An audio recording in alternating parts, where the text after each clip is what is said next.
今天给大家推荐一部超经典的高分悬疑电影，本片由奥斯卡影帝罗伯特·德尼罗领衔主演。剧中的大部分细节是导演设置的迷魂阵，所以看的时候一定要擦亮眼睛。故事开始，小女孩艾米丽有一个幸福的3口之家，母亲把她视作掌上明珠，闲暇之余总会带她出去玩耍。父亲大卫是当地的一名心理医生，同时也是一个深爱妻子的丈夫。从表面上看，这家人恩爱又和谐，可实际上却隐藏着一个不为人知的秘密。某一天夜晚，艾米丽临睡前和妈妈互道晚安，并惯例让其给自己留了一个门缝，此目的是让外面的灯光照进来，这样艾米丽便不再惧怕黑暗。请注意这一细节，稍后还会发生不同的变化。凌晨2点06分，大卫突然从一场噩梦中惊醒，起身发现妻子不在枕边，接着又听到浴室传来了滴水声。难道大半夜的妻子去洗澡了吗？带着疑问，小心翼翼地拉开挂帘，却赫然看到整个浴缸已经被血染红。原来妻子不知何时割腕自杀了。突如其来的变故让大卫悲痛欲绝，不禁抱着妻子失声痛哭起来。这一幕被正巧赶到的艾米丽看到，从此她幼小的心灵便蒙上了一层阴影。几天后，艾米丽住进了一家儿童医院，她因为母亲的死成了一个孤僻女孩。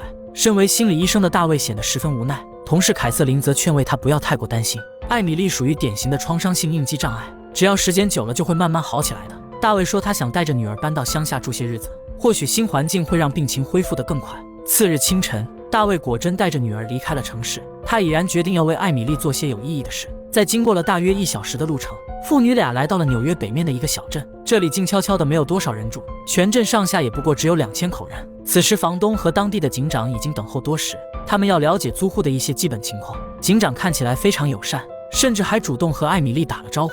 随后房东向大卫介绍了周围的环境，表示这栋房子不远处有一个湖畔，整体来说在这里调养身体绝对适合。谈话间，大卫发现女儿不见了踪影，四处搜寻后却看到了奇怪的一幕，只见女儿站在不远处的一个地方，眼睛直勾勾地盯着树林的深处。夜幕降临，大卫和女儿总算是安顿了下来，他们一起吃了第一顿晚餐，但女儿依旧表现得无精打采。临睡时，大卫走进了女儿的卧室，可空旷的房间内并没有人的影子。他知道艾米丽平时最爱玩捉迷藏，于是便假装开始四处寻找。这时女儿突然从卫生间走了出来，不禁让气氛变得十分尴尬。很显然，艾米丽不再是活泼女孩，母亲的死已经让她发生了变化。大卫见状递上了一个笔记本，并告诉她到了新环境要学会写日记，这样的话才能让病情好得更快一些。第二天，大卫开始整理起房子的家具，他将几个物流过来的箱子拆掉，其中就包括一副带线耳机。同一时刻的艾米丽趁着父亲正在忙碌，随即偷偷溜进了附近的丛林，似乎是冥冥中有种指引。艾米丽追着一只蝴蝶不停奔跑，直至看到了一个神秘洞穴。她不知道里面藏了什么东西，但眼前的事物好像吓到了她，手上的娃娃也猛然掉在了地上。另一边，大卫拿出箱子里的耳机和笔记本，他想记录下女儿每天的变化情况，以此用来精准地掌握病情动态。这时无意看到右手掌有个斑点，不禁让人感到十分好奇。请注意，这个斑点不是墨水，而是蝴蝶被捏碎后的尸体残骸。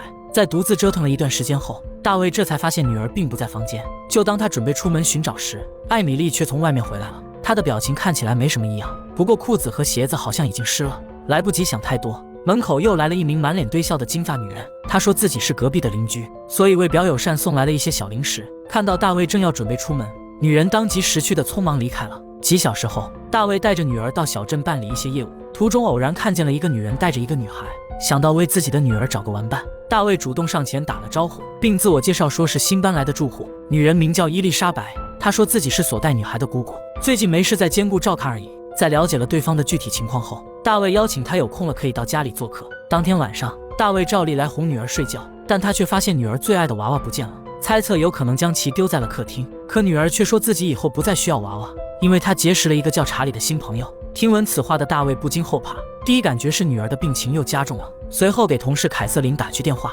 大卫表达了自己的担忧。凯瑟琳安慰说这种情况属于正常，人在创伤后总会幻想出一个新朋友，他们要依靠这个新朋友来宣泄情绪。挂掉电话后，大卫下楼想扔掉家里的垃圾，而就在他打开垃圾桶时，却意外看到了女儿最爱的娃娃。诡异的是，娃娃的脸被人破坏，且恐怖程度让人不寒而栗。想到女儿一向乖巧懂事，可她为什么要这样对待娃娃呢？或许凯瑟琳的建议是对的，她要腾出更多的时间陪伴孩子。第3天一大早，大卫又一次驱车来到了小镇上，他打算买点渔具陪女儿去钓鱼。结账时，他看到了愤怒的一幕，原来车子没停一会便收到了罚单。慌忙向正要离开的警长寻求通融，可这个警长根本不理会他的请求。没有办法的大卫只好认栽，心里面自然对警长埋下了怨恨。之后父女俩来到附近的湖畔，他们已经好久没有到户外玩耍了。此时艾米丽的举动让人诧异，她没有使用购买的鱼饵，反倒是从地上抓起一只昆虫，然后将其残忍地挂在了鱼钩上。在大卫的记忆里，女儿从未做过类似这样扭曲的事情。Did you have a nice time today?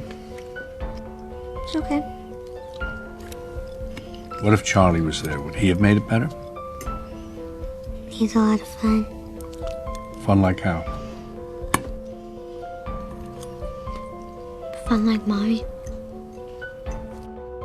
听到这里的大卫顿时无语，但其实这句话也暗藏了一个玄机。临睡时，他想打开女儿的窗户透透气，但没想到怎么打都未能打开，猜测是房子长时间不用锈住了。最后的大卫也只好放弃。凌晨时分，大卫再次被同一个噩梦惊醒，而时间刚好是妻子自杀时的2点06分。更巧合的是，这次同样听到了滴水声，顾不上思考太多，走进浴室，大卫直接拉开了遮挡的挂帘，映入视线的是墙上的一句话，上面写着“你任由他死去”。奇怪的话让大卫下意识回头，却猛然看见艾米丽正站在门口，随即质问女儿为什么要这样做，可女儿却表示这件事与她无关。大卫生气地反问：“屋里就我们2个人，且墙上的笔记和蜡笔都是你的，那么你为何还要狡辩呢？”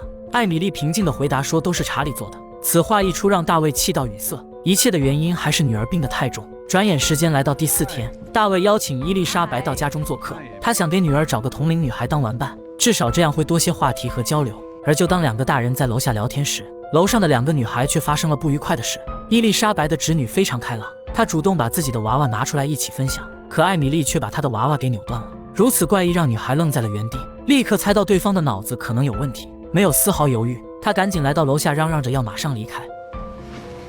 So you have my number. I'll talk to you soon. Okay. I guess I should go. Yeah. Okay, bye. Bye.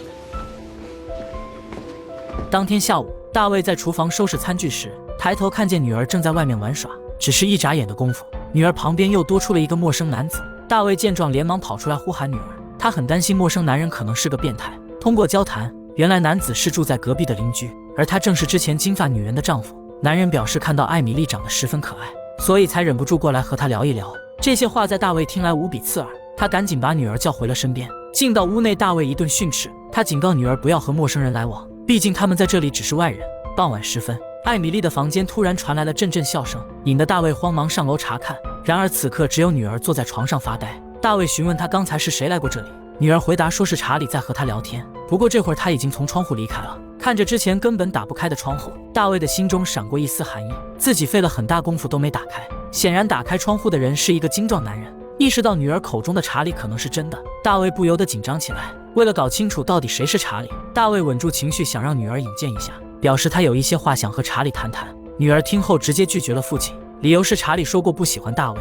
眼见女儿又闭口不再说话，大卫只好来到楼下继续写日记。他认为女儿的病情不但没有缓解，反而比之前还要严重了。现在冒出来的查理让人担忧，而所谓的查理又会是谁呢？眨眼间来到第5天，隔壁的金发女人敲响了房门。她来的目的是想替丈夫说声抱歉，如果有什么冒犯的地方，还恳请大卫多多包涵。原来他们之前有过一个女儿，不过中途却不幸夭折了。她和丈夫一直以来久久无法释怀，而这也是她丈夫为何找艾米丽说话的原因。听完解释的大卫不但没有放松，心中反而更增强了一层戒备。当天晚上，伊丽莎白再次来到大卫家里做客，并且还和大卫一同烹饪了晚餐。或许是看出伊丽莎白有些喜欢父亲，艾米丽竟然穿上了妈妈的衣服表示反抗。不仅如此，她还在饭桌上详细描述了妈妈的死。为了缓解尴尬，伊丽莎白赶紧拿出了一套书籍，表示作为见面礼要送给艾米丽。然而艾米丽不吃这套贿赂，甚至直接拨弄礼物表达了挑衅。Stop it. That's enough. Do you like her, Daddy? Stop this. Charlie says you do. Go to your room. He says you like Go her to as your much room. as Mommy. To your room. If you're gonna behave this way, go to your room. Let's hope you don't wind up like her. 如此情形让饭局变得十分难堪，同时也让伊丽莎白感到非常困惑。她没想到艾米丽会这么抗拒自己。深夜，大卫又一次做了同样的噩梦，不过这次的梦境清晰了许多。他梦见自己和妻子参加了一场聚会，但没多久又不见了妻子的踪影。猛然间从梦中醒来，而此刻的时间刚好是凌晨2点06分，依旧是听到浴室传来滴水声。大卫连忙走进去一探究竟，就当他愤然地扯开挂帘后，墙上又一次出现了瘆人的话：全是你做的好事。顺着箭头看见浴缸盛满了污水，大卫下意识地想打开排水阀，可结果却是家里养的猫咪。如此恐怖把他吓得连连后退。显而易见，又是女儿搞的恶作剧。气愤的大卫冲进女儿的房间，但艾米丽不等发问就说是查理做的，眼见再多追问都是白费，大卫只好退出了房间。接二连三的诡异任谁都得神经，大卫决定和女儿好好谈一谈。时间很快来到了第6天，大卫向女儿提出了疑问，他想知道最近的怪异都是什么意思，且还要嫁祸给一个幻想出来的查理。艾米丽打断说查理是真实存在的，说完便带父亲到自己的房间查看，只见墙壁上贴满了一张张画像，而每张画像都显得无比诡异。大卫询问这就是所谓的查理吗？艾米丽回答说除了查理还有妈妈。 No, trust me, honey. Mommy wouldn't like Charlie. 时间不知不觉中来到了第7天，凯瑟琳驱车过来探望父女俩，她来的目的是想看看艾米丽的恢复情况，顺便想让大卫提前回去治疗。之后凯瑟琳询问艾米丽的近况，艾米丽回答说每天都和查理玩捉迷藏，不过查理很讨厌凯瑟琳的到来，因为这样会影响他们的计划。凯瑟琳追问什么计划，艾米丽说计划就是想让父亲消失。这番言论听得凯瑟琳心惊肉跳，随即和大卫进行了谈话，他想带走艾米丽回去治疗，不然现在的情况会越来越糟。大卫认为还想再观察几天，如果仍旧不见起色就会搬回去住。当天晚上，大卫像往常一样给女儿留了门缝，可艾米丽却让他把门关上，表示从此以后不再需要灯光照进来。时间一晃来到了第8天，伊丽莎白又一次不请自来，但她这次来不是要找大卫，而是想找艾米丽聊一聊。此时的大卫正戴着耳机写日记，他丝毫没有察觉家里又来了外人。伊丽莎白在客厅没有看到人，于是直接上楼来到了艾米丽的卧室。艾米丽说父亲在楼下的房间，可伊丽莎白却说是专门来看她的，言下之意是想对上次的不愉快道歉，还想表达自己并没有恶意。艾米丽说自己正在和查理玩捉迷藏，所以不想被人打扰。听到这里的伊丽莎白知道这里只有父女2人，她很好奇艾米丽口中的查理是谁。 Charlie, come out, wherever you are. 正所谓好奇害死猫，伊丽莎白就这样领了盒饭。也不知道过了多久，夜幕渐渐地垂了下来。写完日记的大卫上楼查看女儿，他看到艾米丽正在画一幅画，画的内容是一个男人将女人推下了窗户，下意识地扭头查看，卧室里的窗户果然破碎不堪，慌忙朝着楼下观望，可楼下什么都没有。这时家里的门铃突然响起，开门后竟然是不受待见的警长。警长说他们在不远处发现了伊丽莎白的车子，但车上却没有人的影子。经过打听说是来找过大卫，所以他才过来想询问一下情况。大卫说伊丽莎白根本没有来过，因为她今天一直都待在家里。为了保证问话周全，警长又转身问了艾米丽，艾米丽则一脸平淡地说也没见过。眼看老实巴交的父女俩不会说谎，警长随即告辞离开了地方。虽然刚才没有查出来什么，但大卫忽然觉得事情绝非这样简单，不受控制的他跑到浴室查看，而这里真的藏着伊丽莎白的尸体。此刻的大卫不知该如何是好，他质问女儿这究竟是怎么回事。艾米丽则哭诉说是查理干的，还恳请父亲不要离开自己。见此情形的大卫被弄得一头雾水，他决定先将女儿锁在房间，然后去处理下浴室的尸体。可让人万万想不到的是，只是眨眼的功夫，刚才的伊丽莎白竟然不见了。如此情形不禁让大卫抓狂，他冲出房间想找出该死的查理。几分钟后，卧室的门竟然莫名的被人打开了，但门口却没有人的影子。顾不上细想怎么回事，艾米丽趁机给凯瑟琳打了电话，并告诉她家里发生了可怕的事。同一时刻的大卫有些神志不清，他冲出屋子想要寻找所谓的查理，不曾想却发现了鬼鬼祟祟的邻居。当看到大卫疯癫的模样，邻居询问艾米丽怎么样了。这一问话引起了大卫的警觉，他立刻认定眼前的人一定就是查理。争吵中，他用刀划伤邻居，随即又仓皇逃回了房子。当看到女儿不知何时已经来到楼下，大卫便安慰她说已经赶走了查理。Please don't make me see Charlie. I'm so sorry I didn't believe you. I'm so sorry, honey. Play me again.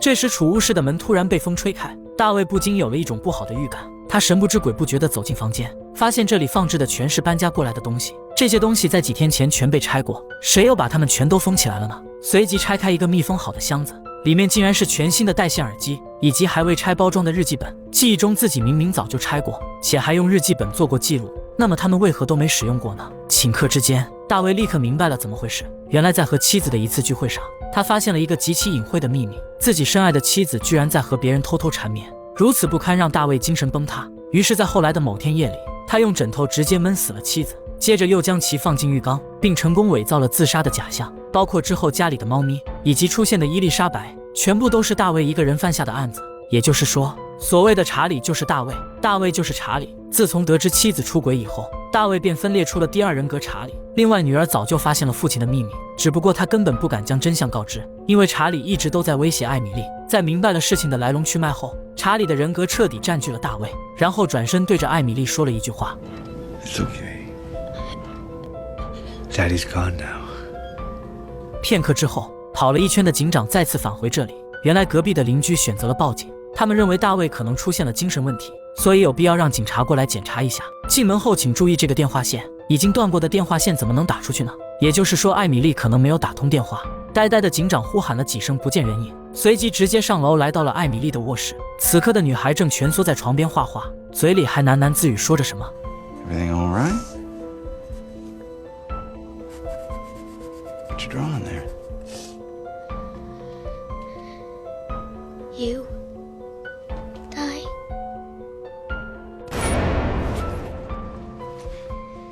警长连忙拿出手电查看，一转身发现艾米丽竟然消失了。不明所以的他来到客厅，并打算找到电闸将其重新推上。然而就当屋子重新有电以后，他的生命也宣告了结束。这一下非死即伤，大卫决定把警长拖进地下室。如此一幕被艾米丽看得清清楚楚，意识到父亲已经完全疯魔，他马上想到找个工具将门顶住，但只是一转身的功夫，大卫又满身是血的坐在了外面。 I can't help but sense a certain tension between us. What's the matter? Don't you want to play anymore? Don't you want to have fun?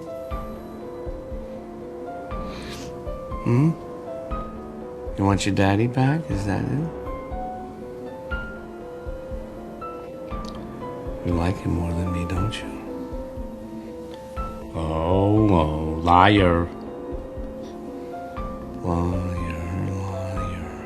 父女俩在对峙了几秒后，大卫捂住眼睛开始倒计时。艾米丽知道这是又要跟自己玩捉迷藏，于是毫不犹豫地跑回了楼上。与此同时，接到电话的凯瑟琳赶了过来。进到房间后，她看到了惊骇的一幕，只见地上放着一把带血的铁锹，周围乱糟糟的场景显然出现过打斗。循着声音走进敞开的地下室，不曾想身后的大卫早已等候多时，一个重力巴掌就将他扇了下去。几经翻转的凯瑟琳并无大碍，且她在这里发现了奄奄一息的警长，此刻不用解释也知道怎么回事，大卫一定是变成了一个疯子。没有迟疑，顺走警长的配枪。紧接着，凯瑟琳来到了艾米丽的卧室。此时的房间空荡荡的，没有人影，不过窗外却传来了大卫的呼喊。原来聪明的艾米丽从2楼跑了，然后冲进了深不可测的丛林。如果要在这里找一个藏身之所，那么只有眼前来过的山洞了。也不知道过了多久，大卫拿着手电追进了山洞，他想让女儿立刻现身接受惩罚。就当大卫快要靠近艾米丽时，紧随其后的凯瑟琳也追了过来。本就狭小的空间很容易找寻目标，下一秒的枪口就对准了大卫。凯瑟琳想知道艾米丽的情况，大卫则开始说道歉的话。他说患病的不是自己的女儿，而是他自己本身。说着说着就靠近了凯瑟琳的身边。 We're gonna get you some help, okay? I'm sorry. 趁着凯瑟琳放松警惕，大卫直接发起了攻击。没有武器的女人战斗力大打折扣，只是没几下便被大卫压在了身下。危急时刻，艾米丽喊了一声爸爸，大卫这才恍然松开了手。艾米丽恳求父亲放过凯瑟琳，因为这是他唯一的好朋友。而就当大卫想要靠近女儿时，身后的凯瑟琳重新举起了枪。 Hide and seek. 随着一声枪响，大卫终究是死在了自己的人格里。几天后，凯瑟琳带着艾米丽回到了纽约，并将其收养成了自己的女儿。本以为故事到此已经彻底结束，可细思极恐的危险仍在蔓延。在凯瑟琳和艾米丽离开房子后，艾米丽的图画却显得无比诡异。原来画像上的艾米丽竟然有2个脑袋，显而易见，艾米丽也同样是一个双重人格。至此，本片结束。如果说大卫的反转让人有些措手不及，那么结局的反转更是让人瞠目结舌。结尾的神来之笔颠覆了大家对故事的走向，且还要重新梳理剧中的每一个细节。也就是说，我们不知道艾米丽何时成了双重人格。如果4个人格在乡下的房子里发生了交叉碰撞，那么故事的复杂程度一时间会很难搞懂。或许有些事情并不是大卫做的，也或许从头至尾的故事全是幻想罢了。另外，本片一共有5个结局，有兴趣的朋友可以搜来看看。